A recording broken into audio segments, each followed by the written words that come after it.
Oo, ang dami hong kumukuha ng part-time.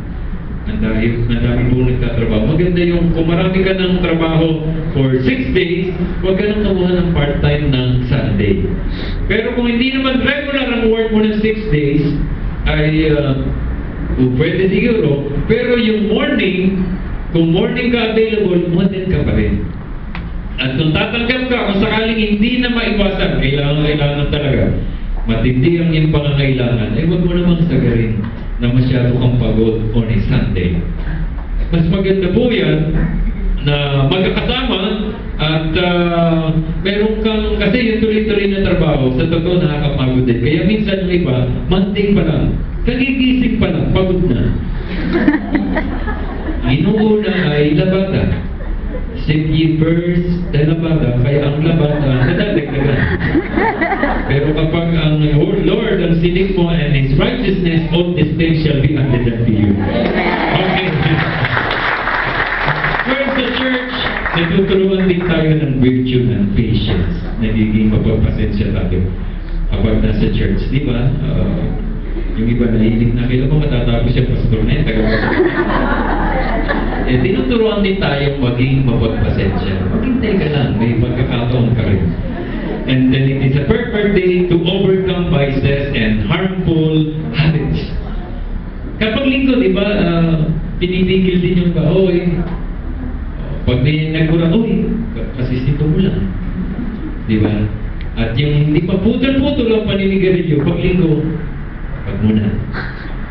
Inilaan ng Lord kasi blessed day yan Sabbath day. Pero mas maganda, hindi na talaga magsigarilyo. According sa dyaryo, marami pong nahuli sa escalator, pati pala sa escalator bawal. Kala ko sa restaurant lang. Sa escalator bawal din ang paninigarilyo. At kapag ako'y may nasasalubong na nagsisigarilyo, nagpipray ko, Lord, makasalubong siya ng pulis.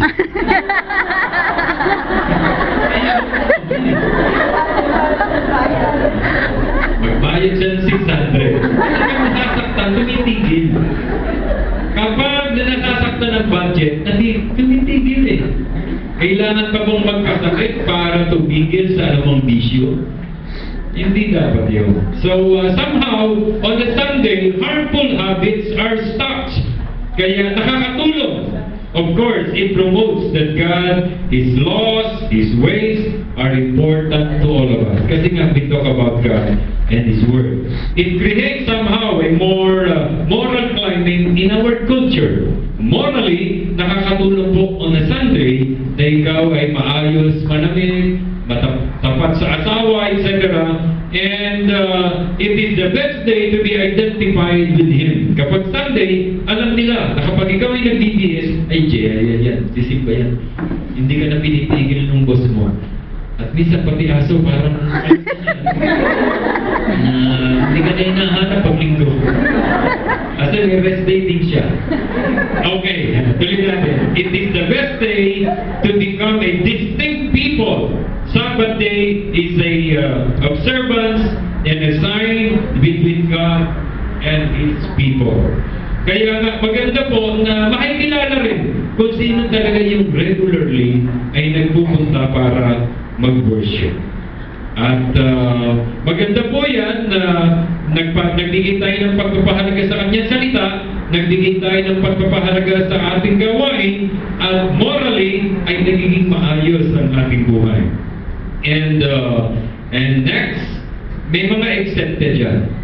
May mga exempted sa Sabbath day, yung works of mercy para po sa mga doktor, nurses, paramedic, firefighters, media personnel o kaya professional athlete. Kasi kapag Sunday, maraming available doon naglalaro sina Kobe Bryant, sa NBA. At dito football ang uso yun. So, of course, kami rin exempted yan. Kaya po, kami pastors, priests, and rabbi, we work on a Sunday. Exempted po kami. Pero Monday, yan po ang aming rest day, Monday. Yung bukas. Kaya wala po tayong counseling, wala tayong Bible study ng Sunday, ng Monday, yun ang rest day namin. At doon naman ako nagbo-bowling. Kung gusto niyo sumama, ay invited do kayo. Text niyo lang ako. Saan nga ba lugar yun, Joel? Pakatyaw. Ano na? Pakatyaw. Ayun sa McDonald's. Alas 4, naglalaro ako mag-isa. At sina-challenge ko yung sarili ko, kailangan mabibreak ko yung record ko. Na tumaas. Pag bumababa, balungkot ako. At kapag natira yung 1 at saka yung 10, yung magkalayo, ay kailangan tamahan ko siya. Kailangan ma-speed ko lagi. Kasi mas hindi mo yung bato lang ng bato. Na binibilang mo, ilan yung kanal. Kailangan tumataas eh. Merong fulfillment, may achievement. Ngayon nga ako, lumapunta ako sa Noah's Ark sa Hong Kong, isa sa mga magandang lugar na puntahan. Although nung kami ay magpunta ay hindi po available yung ibang center. Pero meron pala doon sa bandang dulo na i-discuss yung John 3:16 na yung mga nakapunta doon ay mabuborn again kasi Christian ang nagpapatakbo. At bumili po ako ng Noah's Ark na jigsaw puzzle, 950 pieces. Ang dami. Yan ho yung aking pinagkakabalan, binubuo ko. Kesa naman lalabas ako magastos eh. Kaya doon lang ho ako sa plot. Binubuo ko. And I am prophesying, Lord, as I am building this, I am building JIL Macau. You are providing each puzzle with people that will fill up the gap. Pinagpe-pray ko po. Na, kasi sabi ni Alex, Kuya, pag natapos mo yan, tapos na yung mission mo sa Macau. Madali ko tatapusin. Yung jigsaw puzzle, pero yung gawain sa Macau, hindi ko alam hanggang kailan ako dito. Mas matagal, mas okay. Laging big may pagkakataon. Kahit sa text, basta may pagkakataon sinalin na, Pastor ha, lagi sinisingit matagal. Marami pa akong dapat gawin. And habang hindi pa ako